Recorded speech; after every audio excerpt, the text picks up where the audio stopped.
Hello, welcome, नमस्कार, आदाब, सत श्री अकाल. कसे आहात तुम्ही? मजेत ना?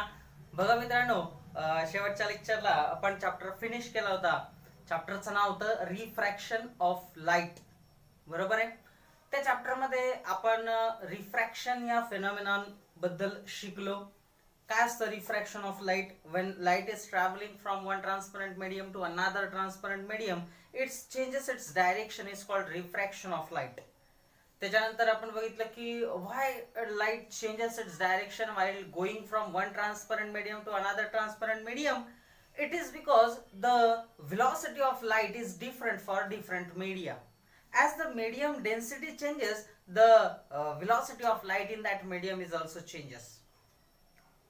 Then we saw the applications, means the example in which actual this refraction of light is happening or occurring. It is occurring like when we see the mirage on summer day on the road, we appearing as a water on the road, but it was only due to the refraction of light. Then the objects are flickering while we seeing into above the air of the holy fire. That is also a phenomenon caused by refraction of light. Then we saw the objects, that is various examples. Early sunrise and delay sunset is also the example of refraction of light. Twinkling of the star, that phenomenon is also occur due to the refraction of light. That all concept we take. Then we saw the concept of refractive index. Refractive index is the ratio of velocity of light in vacuum to the velocity of light in a specified medium. Then we saw the dispersion of light, and finally the ending of the chapter we complete with rainbow, the phenomenon. Then the internal, total and partial internal reflection of light. That concept we taken in that chapter. Now in today's lecture we are going to start a new chapter, that is chemical reactions and equation. It is chapter number 3rd in your part 1 textbook. मागच्या लेक्चरला आपण refraction of light हा chapter समाप्त केला होता, झाला होता तो आपला. एक्सरसाइज तुम्ही केल्याच असतील. आजच्या लेक्चरला आपण केमिकल रिएक्शन्स अँड इक्वेशन हा चॅप्टर सुरू करणार आहोत. पार्ट फर्स्टचा हा 3ऱ्या क्रमांकाचा चॅप्टर आहे. या चॅप्टर मध्ये सुद्धा काही पोर्शन असा आहे की जो तुमच्या सिलेबस मधून वगळण्यात आलेला आहे. म्हणजे यंदा 10वीच्या बोर्डाच्या परीक्षेला तो सिलेबस तुम्हाला नसणार आहे. मग काय आहे ते तुम्हाला मी शिकवताना दाखवूनच देईन. ठीक आहे. पण मग केमिकल रिएक्शन्स आणि इक्वेशन मध्ये आपल्याला नेमकं शिकायचं काय? तर आपल्याला इथं शिकायचे आहेत सगळ्यात पहिले केमिकल रिएक्शन्स म्हणजे काय. त्यानंतर आपल्याला बघायचे आहेत की rules for writing the chemical reaction. तुम्ही केमिकल रिएक्शन कशा लिहिणार पेपरवरती, म्हणजे तुमच्या बुकमध्ये, नोटबुकमध्ये किंवा पेपरवरती. त्यानंतर आपण बघणार आहे balancing the chemical equation, reaction balance कशा करायच्या. ठीक आहे. त्याच्यानंतर आपण बघणार आहे types of the chemical reaction, chemical रिएक्शनचे प्रकार किती. अर्थातच चॅप्टरला सुरुवात करण्यापूर्वी जसं आपण पार्श्वभूमी घेतो की केमिकल रिएक्शन्स म्हणजे नक्की काय. तर जेव्हा जेव्हा केमिकल चेंजेस घडून येतात तेव्हा तेव्हा केमिकल रिएक्शन घडून येते. whenever a chemical change is occur, chemical reaction is takes place. For example, we are continuously in the process of breathing. आपण नेहमीच श्वासोश्वास घेत असतो आणि सोडत असतो, बरोबर आहे का. In that process what happening actually, we taking oxygen inside and what we liberating, what we exhale, yes, the carbon dioxide, and this is the chemical reaction. So actually two types of changes are there. First is a chemical change and another one is a chemical physical change. एक रासायनिक बदल असतो आणि एक भौतिक बदल असतो. मग जेव्हा जेव्हा रासायनिक बदल घडून येतो तेव्हा तेव्हा केमिकल रिएक्शन्स घडून येतो. जेव्हा जेव्हा रासायनिक बदल घडून येतो आणि जेव्हा जेव्हा फक्त भौतिक बदल घडून येतो तेव्हा फक्त फिजिकल रिएक्शन म्हणजे फिजिकल स्टेट चेंज होते, केमिकल रिएक्शन घडत नाही. उदाहरणार्थ जर तुम्ही पाण्याला फ्रीज मध्ये ठेवलं, if you keep water in a fridge, what will happen? It turns into the ice cube, right? Means solidify होतं फक्त त्याचं. नेचर बदलतं का? No, water become still water. Then you put out that ice cube from the fridge. तुम्ही बाहेर काढलं तो बर्फ आणि त्याला ऍटमॉस्फिअर मध्ये ठेवलं, काय होईल? ऑब्विसली तो विरघळेल आणि त्याचं पुन्हा पाणी होईल. आता त्याच पाण्याला तुम्ही गॅस वरती ठेवलं, what will happen? Gas is on, water is boiling and it's converted into its vapour. ते पुन्हा काय होईल? व्हेपर मध्ये कन्वर्ट होईल. या सगळ्या सिच्युएशन्स मध्ये केमिकल रिएक्शन होते का? नाही. तर ते फक्त फिजिकल स्टेट चेंज होते ड्यू टू द हीट, बाकी काहीच नाही. सो मग ह्या प्रोसेसेस मध्ये केमिकल रिएक्शन झाली आहे असं आपण म्हणत नाही. So some are physical changes and some are what chemical changes. Chemical changes are the changes which do not reconvert into original one. एकदा का रासायनिक बदल झाला का तो पुन्हा पहिल्यासारखा होत नाही. For example, setting milk into the curd. जेव्हा तुम्ही दुधाचं दही बनवता, आता दुधाचं दही बनल्यानंतर दह्याचं पुन्हा दूध बनेल का? Obviously not. It is not possible because it is a chemical change. So समजून घ्या रासायनिक बदल आणि भौतिक बदल. तर चॅप्टरला सुरुवात करूयात आपण. काही प्रश्न आपल्याला विचारलेली आहेत, त्या प्रश्नांची उत्तर घेऊयात. तुमच्या स्क्रीनवरती जो पहिला पार्ट असणार आहे त्याच्यामध्ये बघा क्रॉस मारलेला आहे, म्हणजे हा तुमच्या सिलेबस मध्ये नाहीये, सिलेबस मधून वगळण्यात आलेला आहे. Please see on your screen. तरी आपण घेणार आहोत chemical reactions and equations. Can you recall? This part has been deleted from your syllabus.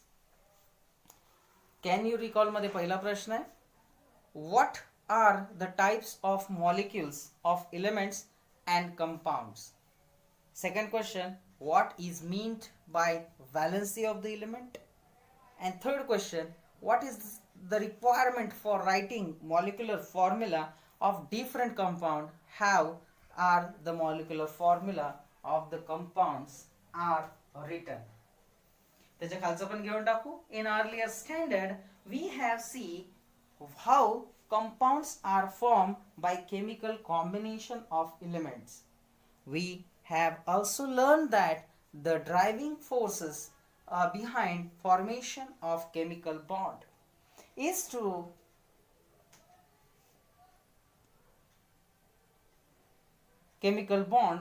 attain an electronic configuration of the complete octet. Configuration with a complete octet. The atoms attain a complete octet by taking or sharing of electrons with each other.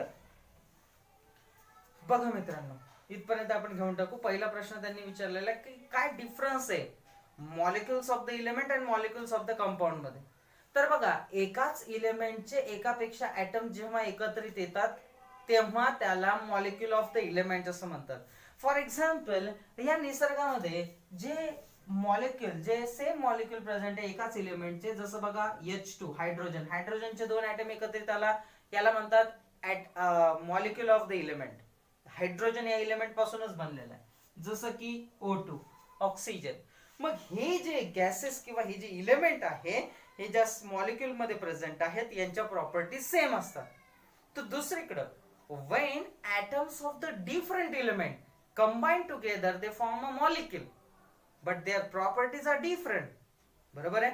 जसं की बघा H2, आता इथून hydrogen आहे, हा oxygen आहे. Hydrogen gas आणि oxygen gas हे मॉलिक्युल आहे. पण जेव्हा आपण दोन हायड्रोजनचे ॲटम आणि एक ऑक्सिजनचे ॲटम एकत्रित आणतो तेव्हा काय झाला? H2O molecule. Here the atoms of the two different elements are combined. Therefore it is the molecule which is having total different properties. मग हा पहिल्या प्रश्नाचं उत्तर आहे. ठीक आहे. दुसरीकडे सेकंड प्रश्न विचारलाय की what is the valency of the element? The combining capacity of the element और atom is called its valency. मूलद्रव्याची संयोग पावण्याची क्षमता म्हणजेच काय? त्याची संयोजा होय. मग आता संयोग पावणे म्हणजेच काय? In the chemistry we dealing with a chemical bond. So the capacity of formation of chemical bond is called as its valency. कोणत्याही मूलद्रव्याची केमिकल बॉन्ड किती तो करू शकतो दुसऱ्यासोबत, किती बॉन्डिंग करू शकतो, किती बॉन्ड्स फॉर्म करू शकतो, ह्या त्याच्या क्षमतेला म्हटलं जातं valency. And it is been very important property for chemical reaction, की एखाद्या इलेमेंटची किती कॅपॅसिटी आहे, किती बॉन्ड तयार करू शकतो, 1 2 3 4, है की नाही. अशा फॉर एक्झाम्पल आपलं उदाहरण घेऊ. आता आपण तर काही इलेमेंट नाहीये, पण बॉन्ड काय आहे. समजा आपल्याला चेन तयार करायची, म्हणजे तुम्हाला किती जणांना तुम्ही स्वतःला अटॅच करू शकता, म्हणजे तुम्हाला हाताला हात धरून तुम्ही किती जणांना धरू शकता. तर बघा, आपल्याला 2 हात आहे, बरोबर आहे. मग या हाताने आपण एका व्यक्तीचा तो दुसरा हात पकडू शकतो आणि या व्यक्तीचा एक हात पकडू शकतो, म्हणजे आपण टोटल किती जणांना बॉन्डिंग होऊ शकतो, 2 जणांना, बरोबर आहे की नाही. म्हणजे हात जर आपले बॉन्ड पकडले तर आपली व्हॅलन्सी किती, 2. म्हणजे आपण 2 बॉन्ड तयार करू शकतो, म्हणजेच आपली व्हॅलन्सी 2 आहे. त्याच पद्धतीने इलेमेंट्स किती जणांना बॉन्ड करू शकतात, ते किती बॉन्ड तयार करू शकतात, ती असते त्यांची व्हॅलन्सी. कळलं? ठीक आहे. तिसरा प्रश्न आपल्याला विचारलेला आहे की रिक्वायरमेंट काय आहे मॉलिक्युलर फॉर्म्युल्याची.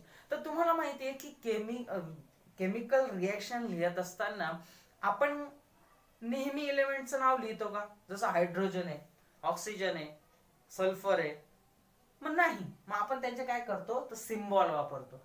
ठीक आहे. आणि सिम्बॉल वापरल्यानंतर सुद्धा आपण काय करतो, तर ते किती इलेमेंट्स आहेत त्या रिएक्शन मध्ये एखाद्या मॉलिक्युल मध्ये, जसं की फॉर एक्झाम्पल इथे H2O मॉलिक्युल आहे, तर इथं हायड्रोजन आणि ऑक्सिजनचे सिम्बॉल तर वापरलेच आपण, पण इथं हायड्रोजन ॲटम 2 टाइम्स आहे, 2 हायड्रोजन घेतलेले आपण, म्हणून त्याचा सबस्क्रिप्ट सुद्धा वापरतो, 2 हा नंबर सुद्धा आपण त्याला वापरतो.